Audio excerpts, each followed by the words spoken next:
C'est la grande interview sur CNews et Europe 1. Bonjour à vous, Éric Zemmour. Bonjour, Sonia Mabrouk. Et bienvenue, président de Reconquête. Beaucoup de questions à vous poser, évidemment, sur la rentrée. Rentrée politique, tout d'abord, Éric Zemmour, avec le cap qui est mis clairement sur les européennes.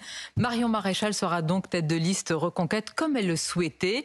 Vous mettez en avant la jeune génération. Malgré tout, la question se pose ce matin. Pourquoi ne pas être allé vous-même au combat par crainte de perdre une nouvelle fois? Vous savez, je n'ai pas vocation à aller à toutes les élections. Moi, je n'étais pas un politicien professionnel, je n'étais pas là pour faire carrière.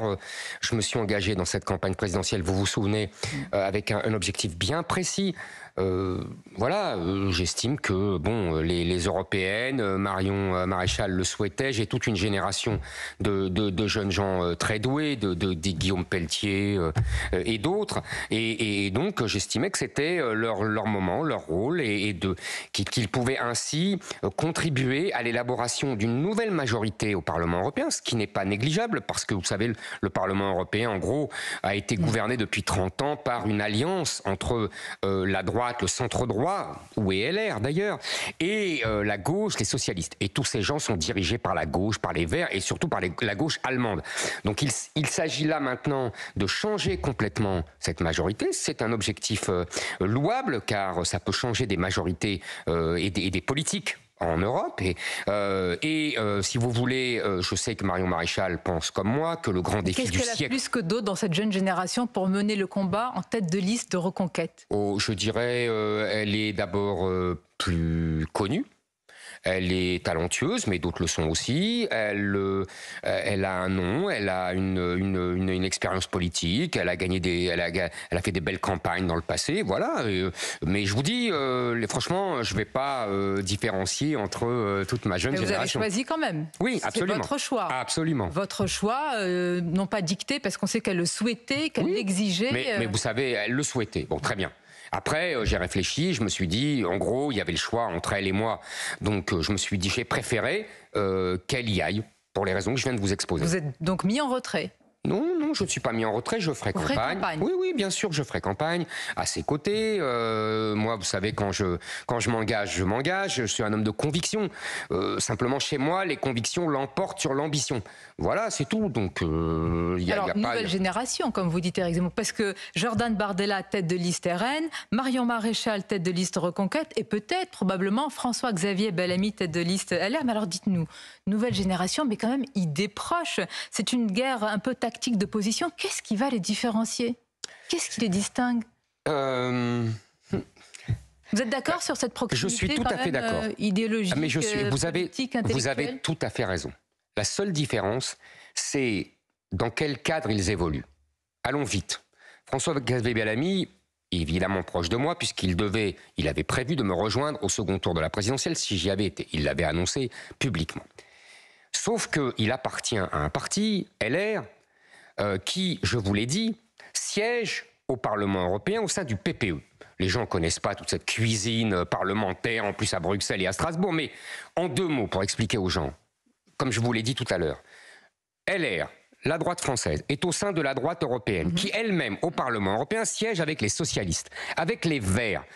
Le résultat, c'est que les gens de LR votent des choses comme les sanctions contre les Hongrois et les Polonais.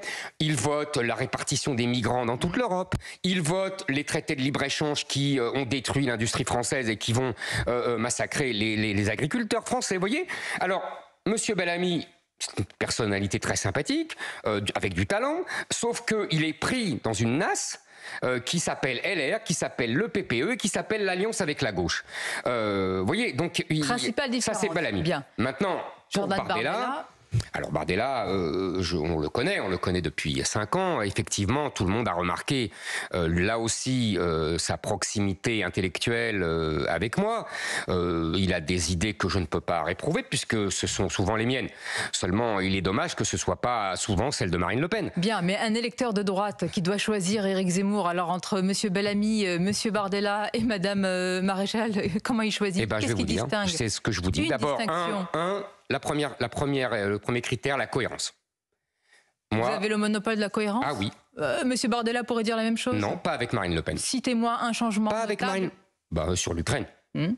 Excusez-moi. Vous êtes le seul à ne pas avoir évolué? Mais ce n'est pas une question d'évolution. Monsieur Sarkozy, je dis la même chose que Monsieur Sarkozy sur l'Ukraine et la Russie.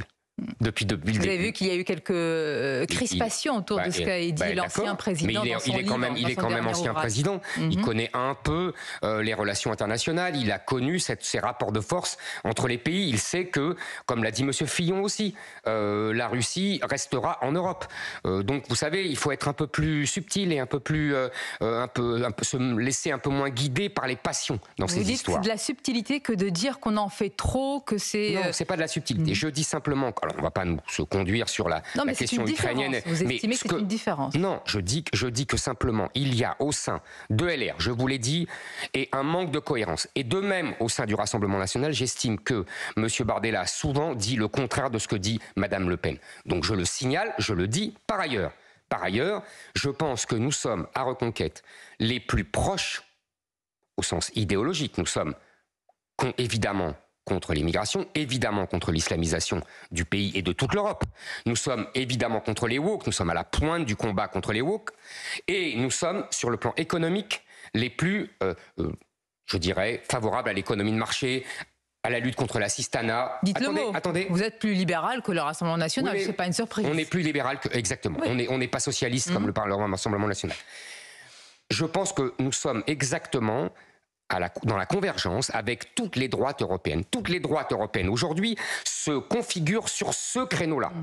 Et donc je pense que nous serons plus à même de nous rassembler avec nos partenaires européens pour justement changer la majorité. Alors que le Rassemblement national est isolé dans un groupe où il ne peut absolument pas influer sur la politique du Parlement européen, et où LR, au contraire, et je vous l'ai dit, dans une alliance avec les socialistes et avec les Verts.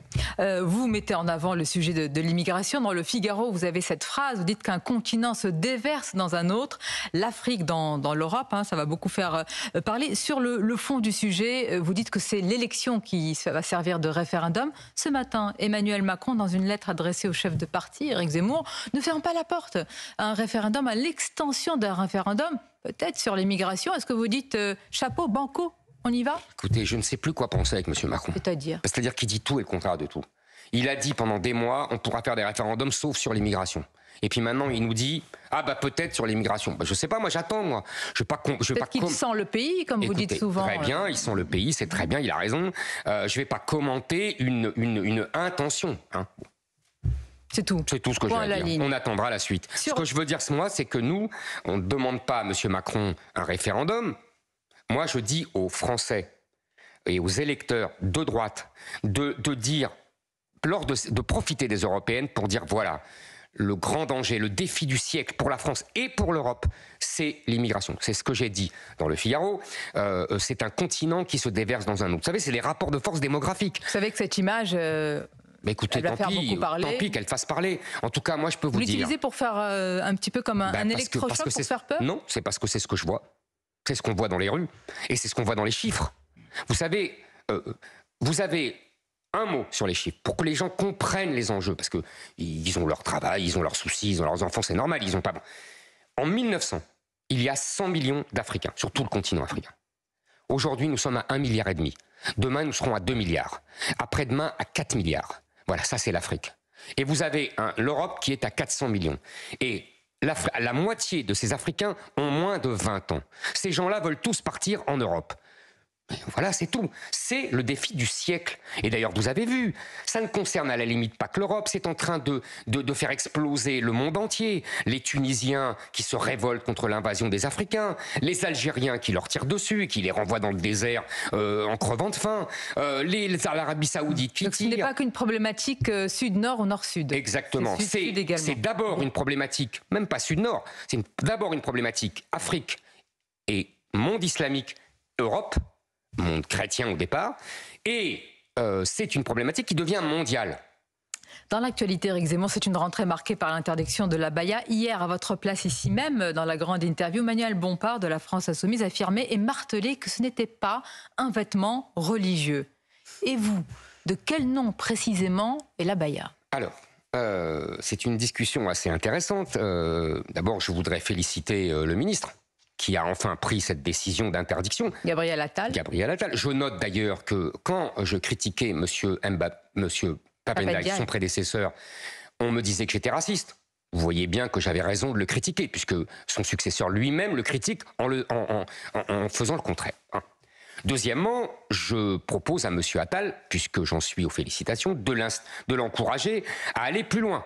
C'est-à-dire à interdire les voiles des mères accompagnatrices, c'est-à-dire si vous voulez, à sortir complètement les écoles de l'islamisation rampante dans de nombreux quartiers. Et pas seulement l'islamisation, de sortir aussi de tous les associations qui font de la propagande, comme SOS Méditerranée ou d'autres. Si vous voulez, moi, je pense que le problème essentiel, c'est le niveau scolaire des enfants, et je préfère qu'ils apprennent le A, B, C, D avant le LGBT. Là, il y a un consensus sur ça, mais dites-nous... Non. Je répète, je préfère qu'on apprenne le ABCD avant le LGBT. Ça veut bien dire ce que ça veut dire. Est-ce que pour vous... Non, consensus sur le niveau des élèves, malheureusement. Oui, ça c'est vrai. Est-ce que pour vous, toutes ces jeunes filles portant l'abaya sont elles-mêmes animées, selon vous, d'idées à caractère islamiste? Est-ce que derrière chaque abaya, vous dites il y a la mouvance islamiste, ou alors non, comme disent certains, pas du tout. Je ne dis certains pas. Le portent... Moi, je dis...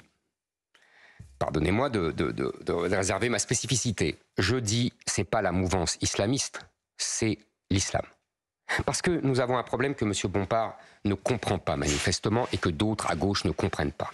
C'est qu'en islam, il n'y a pas de différence entre le religieux et le culturel.